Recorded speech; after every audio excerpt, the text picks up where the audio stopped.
Good morning dear student, welcome to the way of solution number 1 study channel West Bengal. তো আমি তোমাদের Dalton sir. তোমরা এখন পাচ্ছ next GK GS practice class GK dose 2.0 থেকে 42-42তম session আজকে চলছে। প্রত্যেকে যারা কানেক্ট আছো, আমাদের ক্লাস রুটিন যেটা পাচ্ছ সেপ্টেম্বর মাসে ক্লাস রুটিন দেখতে পাচ্ছ, অনেক ক্লাস অ্যাড হয়েছে এবং এখানে আমার ক্লাসের টাইমটা একটু চেঞ্জ হয়েছে। 7:30 থেকে ক্লাসগুলো তোমরা পাবে। সকাল 7:30 থেকে ক্লাস আমার থাকছে এবং অন্যান্য কখন ক্লাস হয় দেখে রাখো।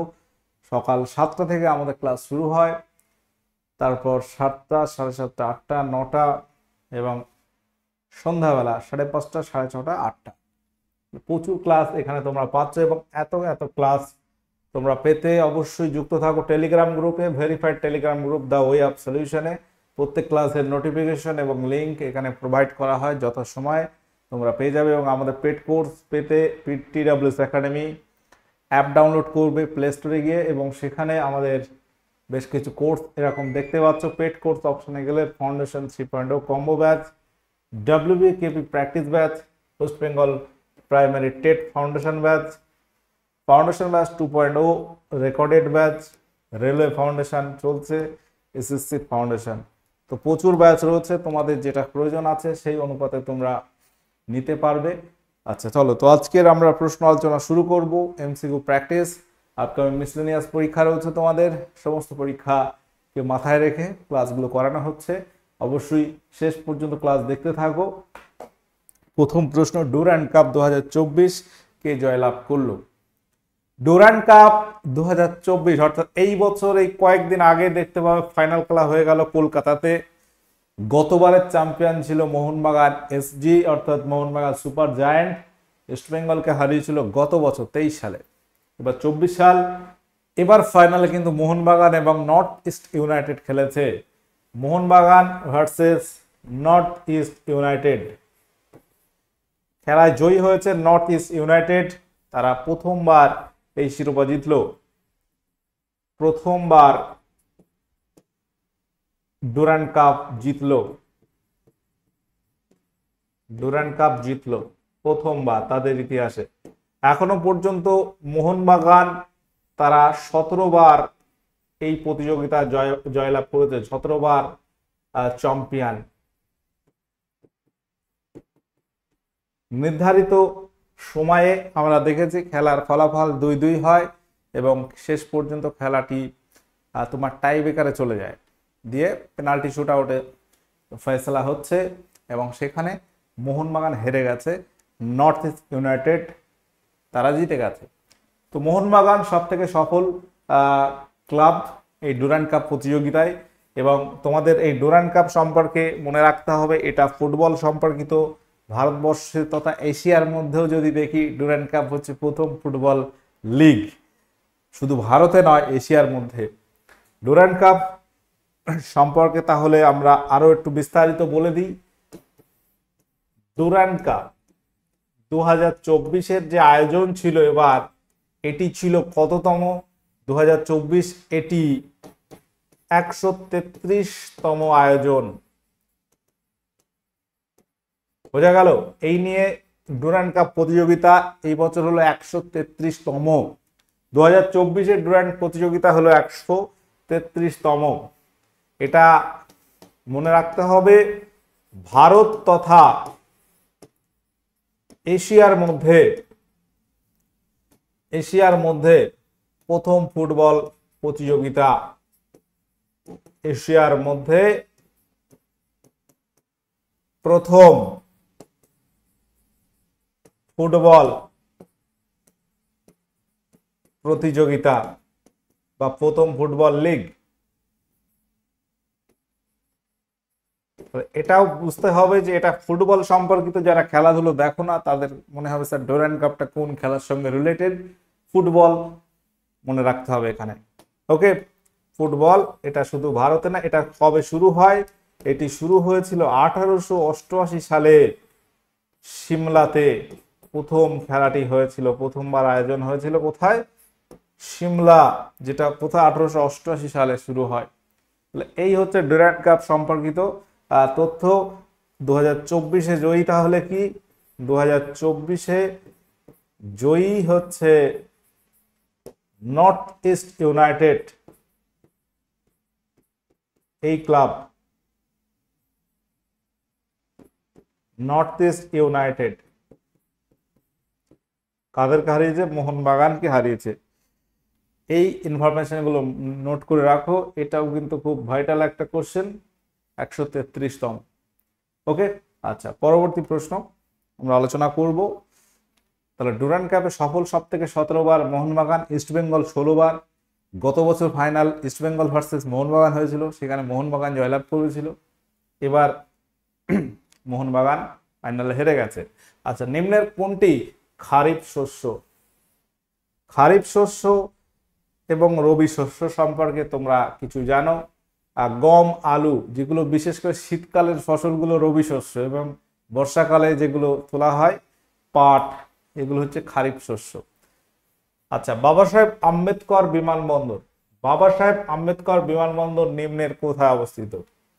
তো ভারতের যে বিখ্যাত বিখ্যাত বিশ্ব বিমানবন্দর রয়েছে, বেশ কিছু নামে বিশেষ ব্যক্তিত্বদের নামে নামকরণ করা হয়েছে। যেমন আমাদের কলকাতা যে এয়ারপোর্ট, দমদম এয়ারপোর্ট, এটা নেতাজি সুভাষ এয়ারপোর্ট, নেতাজির নামে। আচ্ছা, এটি হচ্ছে নাগপুর, নাগপুরটা কোথায়? এটি হচ্ছে মহারাষ্ট্রে।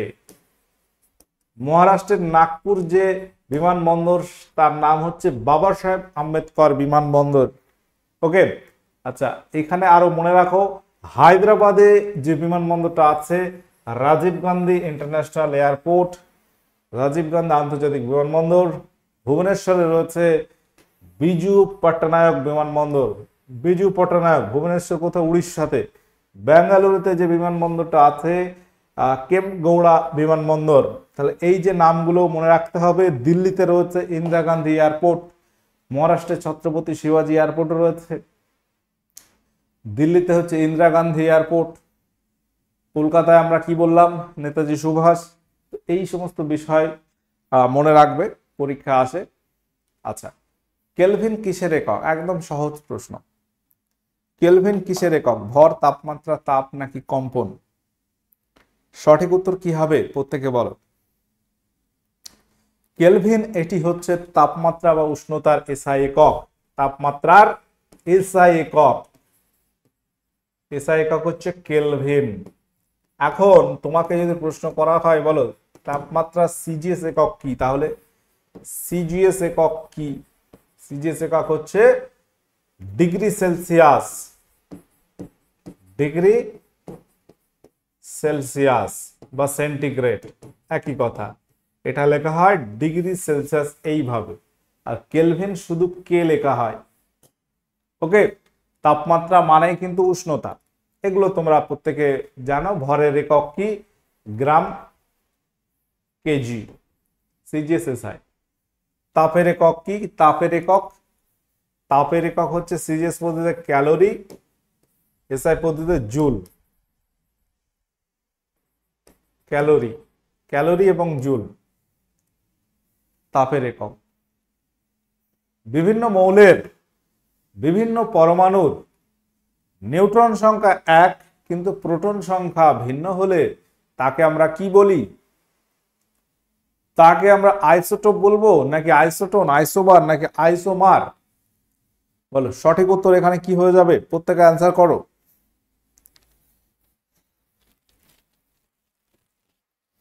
তো এখানে উত্তর হয়ে যাবে আইসোটোন। যখন নিউট্রন সংখ্যা বলা হবে নিউট্রন, আইসোটোন। আইসোবার মানে হচ্ছে ভর সংখ্যা সমান,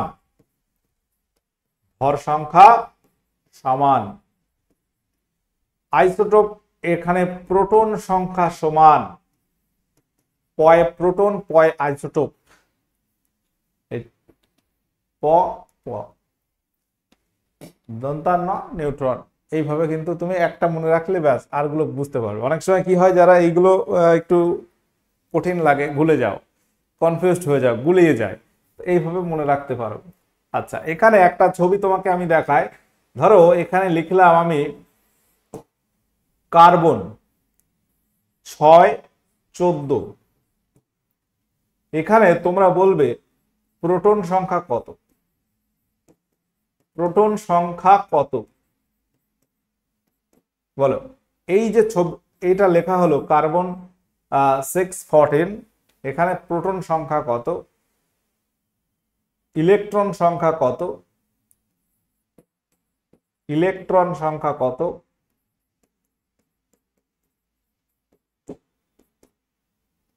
নিউট্রন সংখ্যা কত, বলো। প্রোটন সংখ্যা হচ্ছে এটাই হচ্ছে প্রোটন সংখ্যা।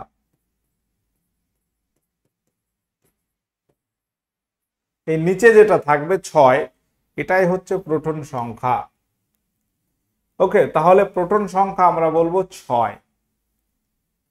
ওকে, আরেকটা জিনিস খেয়াল রাখতে হবে, একটা পরমাণু নিস্তড়িত মানে যে কটি প্রোটন থাকবে সে কটি ইলেকট্রন থাকবে, কারণ প্রোটন পজিটিভ ইলেকট্রন নেগেটিভ, তাহলে ইলেকট্রন সংখ্যা হবে 6টি। বুঝা গেল? এখন বলো নিউট্রন সংখ্যা কত হবে, নিউট্রন সংখ্যা কত হবে? যদি বলা হয় ভর সংখ্যা কত, ভর সংখ্যা এটা কিন্তু হবে 14। এই উপরে যেটা থাকে এটাকে আমরা বলি ভর সংখ্যা। কি বলি? ভর সংখ্যা। নিউট্রন সংখ্যা মানে হয় ভর সংখ্যা মাইনাস প্রোটন সংখ্যা, অর্থাৎ এখানে আমরা করব 14 মাইনাস 6 অর্থাৎ 8। এইগুলো মাঝে মাঝে পরীক্ষায় আসে, তোমাকে খুঁজতে হবে। তাহলে নিউট্রন সংখ্যা মানে কি? নিউট্রন সংখ্যা মানে ভর এবং ভর সংখ্যার সঙ্গে প্রোটন মাইনাস করতে হবে, 14 মাইনাস 6। স্বাধীন ভারতবর্ষে, বলো স্বাধীন ভারতবর্ষে দ্বিতীয়বার পরিকল্পনা থেকে বিরতির সময়কাল হলো কত? বোঝা গেছে? আগের কোশ্চেনটা এই রকমের প্রশ্ন দিচ্ছে সম্প্রতি এবং ওগুলো আমাদের জানতে হবে। আচ্ছা, প্রশ্ন হচ্ছে যে স্বাধীন ভারতবর্ষে দ্বিতীয়বার, প্রথমবার নয় দ্বিতীয়বার পরিকল্পনা থেকে বিরতির সময়কালটা কত? 1966 থেকে 69 এই সময় হচ্ছে প্রথমবার, প্রথমবার পরিকল্পনা থেকে বিরতি। আর দ্বিতীয়বার হচ্ছে 90 থেকে 92 পরিকল্পনা বিরতিকাল, দ্বিতীয়বার। এই সময় কোন রকম পরিকল্পনা নেওয়া হয়নি। বোঝা গেল? আচ্ছা, তাহলে এই কোশ্চেনটা কিন্তু এই ধরনের প্রশ্ন পড়তে হবে প্রথমে ভালো করে, নয়তো কিন্তু ভুল হয়ে যাবে। তুমি অপশন প্রথম দেখে পরিকল্পনা বিরতিকাল 66-69 করে দিলে বাস নেগেটিভ নিয়ে বাড়ি চলে আসবে।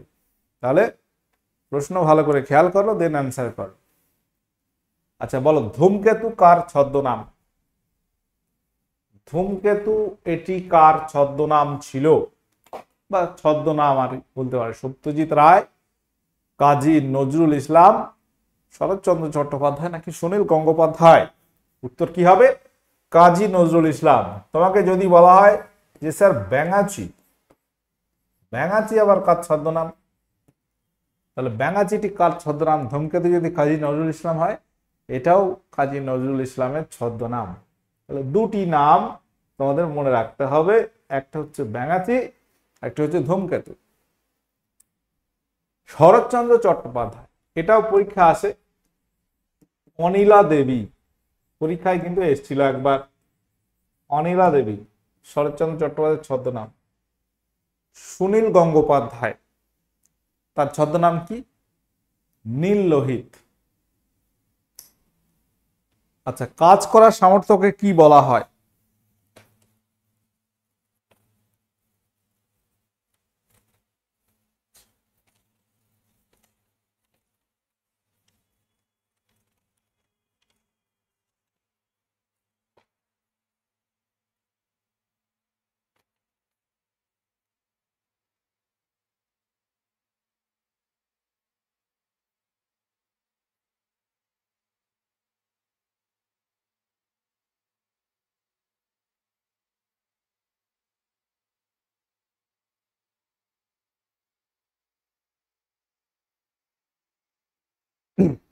আচ্ছা, এখানে উত্তর কি হবে বলো?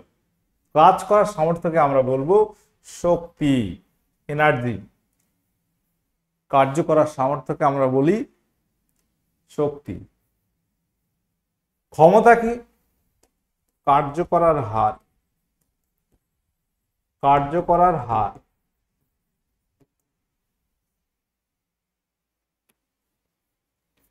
কাজ বা কার্য, কাজ মানে কি? কার্য বা কাজ মানে হচ্ছে তুমি কোনো বস্তুর উপর বল প্রয়োগ করলে বলের অভিমুখে বা বলের জন্য যদি সরণ হয় সেটাকে বলবো আমরা কাজ। ঠিক আছে? ক্ষমতা মানে কি বললাম তাহলে?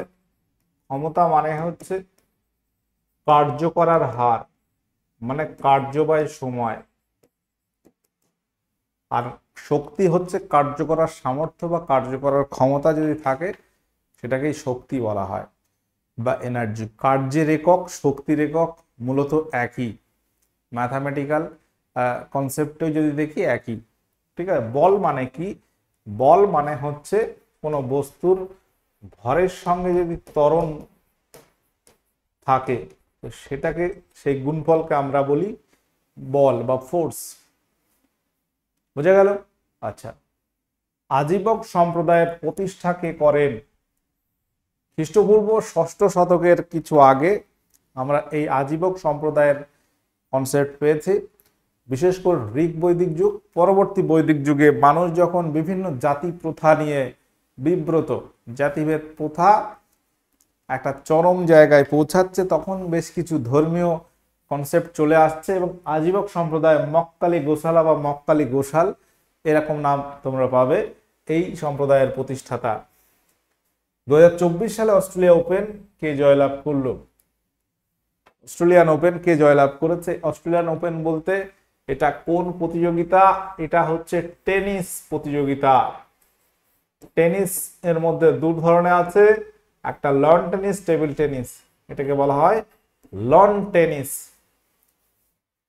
এখানে প্রতিযোগিতায় জয়ী হয়েছে জাননিক সিনের, ড্যানিয়েল মেডভেদেভকে হারিয়েছে। জাননিক সিনের হচ্ছে একজন ইটালিয়ান টেনিস প্লেয়ার, ইটালিয়ান নাগরিক। নোভাক জোকোভিচ আমরা জানি সার্বিয়া, রাফায়েল নাদাল তিনি হচ্ছে স্পেন, রজার ফেডেরার তিনি হচ্ছে সুইজারল্যান্ডে। রজার ফেডেরার কিন্তু অবসর নিয়েছেন। এবং টেনিস জগতে সর্বোচ্চ গ্র্যান্ড স্ল্যাম জয়ী হচ্ছে নোভাক জোকোভিচ, 24টি গ্র্যান্ড স্ল্যাম জিতেছেন। শিপিং কর্পোরেশন অফ ইন্ডিয়া, যেটাকে আমরা সংক্ষেপে বলছি এসসিআই, এর সদর দপ্তর কোথায় অবস্থিত? এসসিআই এর হেডকোয়ার্টার কোথায় অবস্থিত তোমরা বলো? কলকাতা, মুম্বাই, চেন্নাই নাকি বিশাখাপত্তনম? এখানে উত্তর কি হয়ে যাবে বলো? শিপিং কর্পোরেশন অফ ইন্ডিয়া, এটি হেডকোয়ার্টার হচ্ছে মুম্বাই এবং মনে রাখবে এটি গঠিত হয়েছিল ফাউন্ডেড 2 অক্টোবর 1961, 1961 সালের অক্টোবর মাসে এটি গঠিত হয় ভারতে।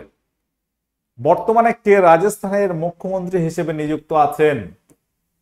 রাজস্থানের মুখ্যমন্ত্রীর নাম কি বলো বর্তমানে?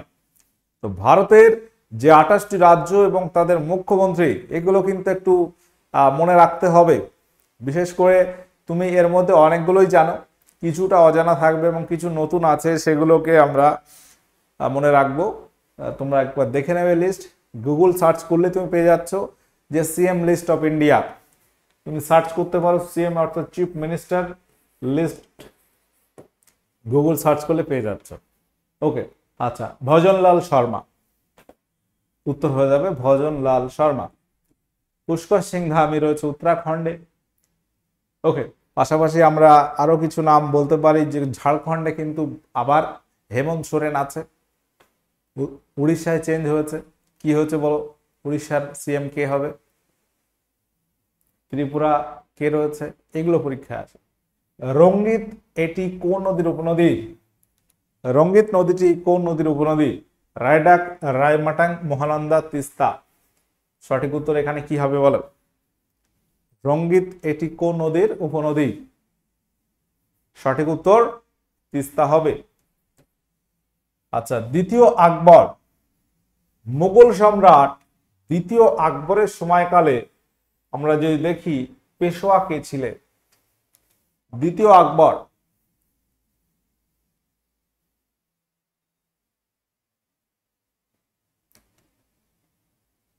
তো দ্বিতীয় আকবর সেই মনে আছে তোমাদের রাজা রামমোহন রায় যাকে রাজা উপাধি দিয়েছিলেন। তো রাজা রামমোহন রায় তাকে রাজা উপাধি কে দেয়? দ্বিতীয় আকবর। তার সময় ছিল দ্বিতীয় বাজিরাও এবং তিনি ছিল কিন্তু শেষ পেশোয়া।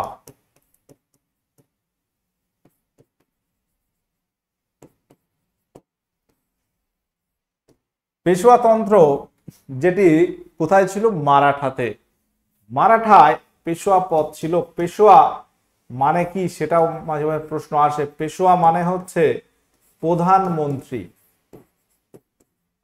প্রধানমন্ত্রী, পেশোয়া শব্দের অর্থ হচ্ছে প্রধানমন্ত্রী। বালাজি বিশ্বনাথ পেশোয়াতন্ত্রের সূচনা করেন। কে? বালাজি বিশ্বনাথ পেশোয়াতন্ত্রের সূচনা করেছেন এবং শেষ পেশোয়া আমরা দেখব দ্বিতীয় বাজিরাও। গান শুনে গায়ককে চেনা যায় কোন ধর্মের জন্য? এটা সহজ প্রশ্ন এবং এটা খুবই ইম্পর্টেন্ট, পরীক্ষায় বহুবার এসছে এবং এগুলো আসে। তো শব্দ, সুরযুক্ত শব্দের আমরা তিনটি ধর্ম বা বৈশিষ্ট্য জানি।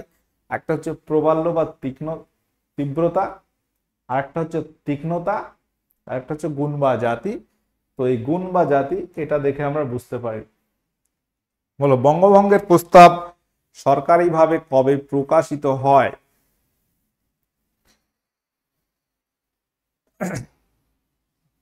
সঠিক উত্তর এখানে কি হবে? প্রত্যেকে বলো, কত তারিখে বঙ্গভঙ্গের প্রস্তাব প্রকাশিত হয়েছিল? বঙ্গভঙ্গের প্রস্তাব প্রকাশিত হয় সরকারিভাবে 1905-এর 19শে জুলাই। 19শে জুলাই 1904। 4 তো হবে না, আমরা 4 দুটো বাদ দেব। এখন 16 অক্টোবর নাকি 19শে জুলাই? উত্তর হবে অপশানে 19শে জুলাই। আর 16 অক্টোবর দিনটাও মনে রাখতে হবে। এখানে বঙ্গভঙ্গ কার্যকরী হয়, কার্যকরী হয় এই তারিখে। তৎকালীন ভারতবর্ষের ভাইসরয় ছিল কে? Lord Curzon. আচ্ছা, পাশাপাশি তোমরা এটাও মনে রাখো যে বঙ্গভঙ্গ রদ হয়েছিল কবে? বঙ্গভঙ্গ রদ হয় কবে? বঙ্গভঙ্গ রদ হয়েছিল তারিখ বলো। 1911 সাল আমরা জানি। 1911 সালের 12ই ডিসেম্বর, 12 ডিসেম্বর বঙ্গভঙ্গ রদ করা হয় এবং এই সময় ভাইসরয় ছিল lord Hardinge. Lord Hardinge two বা দ্বিতীয় হার্ডিঞ্জ। এবং এই বঙ্গভঙ্গ রদের দিনেই ভারতবর্ষের রাজধানী যেটা কলকাতা ছিল সেটা কলকাতা থেকে দিল্লিতে স্থানান্তরিত করা হয়েছিল। অর্থাৎ 12ই ডিসেম্বর 1911 এই দিনেই মনে রাখবে যে ভারতের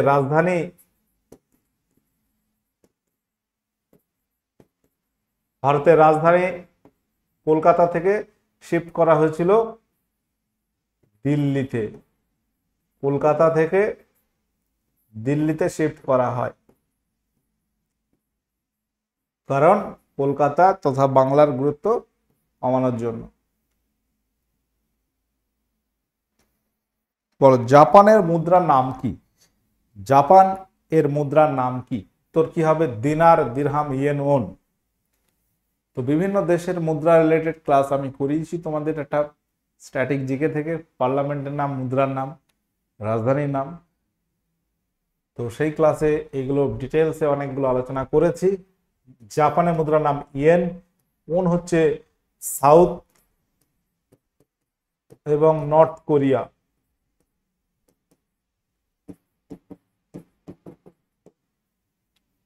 উত্তর দক্ষিণ কোরিয়া।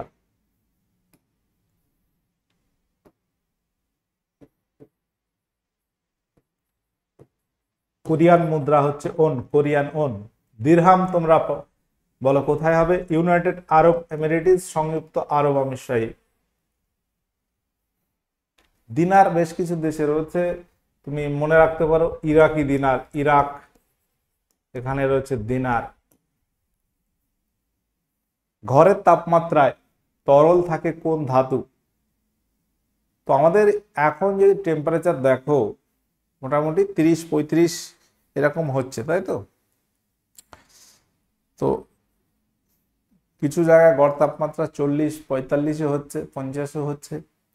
তো ঘরের তাপমাত্রা বলতে গেলে আমরা যেগুলো বুঝি নর্মাল যে টেম্পারেচার আছে এটাই।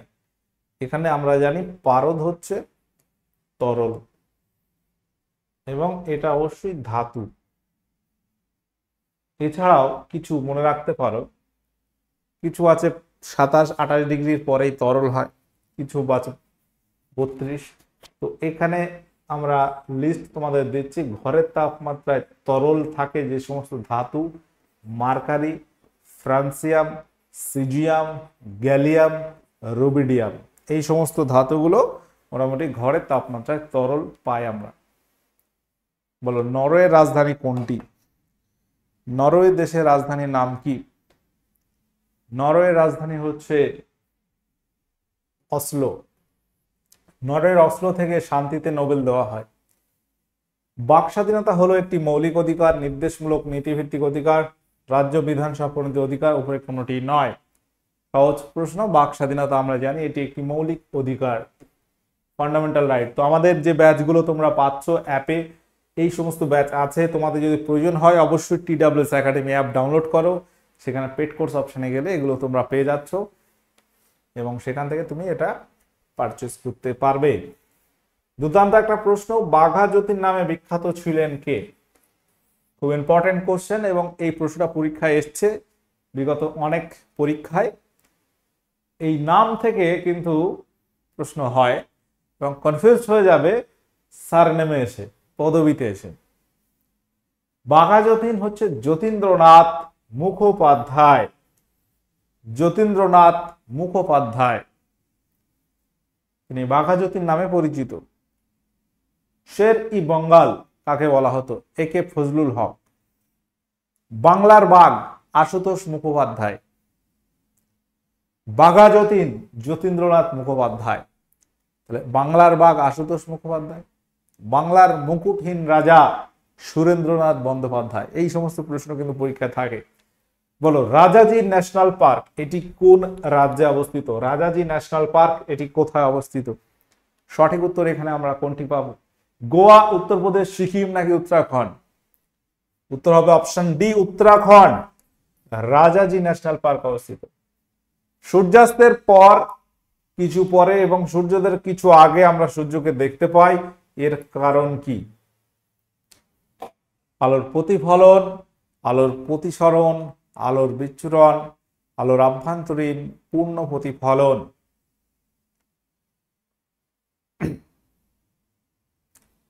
সঠিক উত্তর আলোর প্রতিসরণ, refraction of light. Refraction of light অর্থাৎ আলোর প্রতিসরণের জন্য। রাজা কৃষ্ণদেব রায় নিম্নের কার সমসাময়িক ছিলেন? খুব দারুণ একটা কোশ্চেন। রাজা কৃষ্ণদেব রায় সম্পর্কে আমরা জানি তিনি হচ্ছেন বিজয়নগর সাম্রাজ্য তথা তুলুপ বংশের সর্বশ্রেষ্ঠ রাজা দক্ষিণ ভারতের। তো রাজা কৃষ্ণদেব রায় যদি আমরা দেখি মুঘল সম্রাটদের মধ্যে কার সমসাময়িক ছিল? বাবর, আকবর, ঔরঙ্গজেব নাকি হুমায়ুন?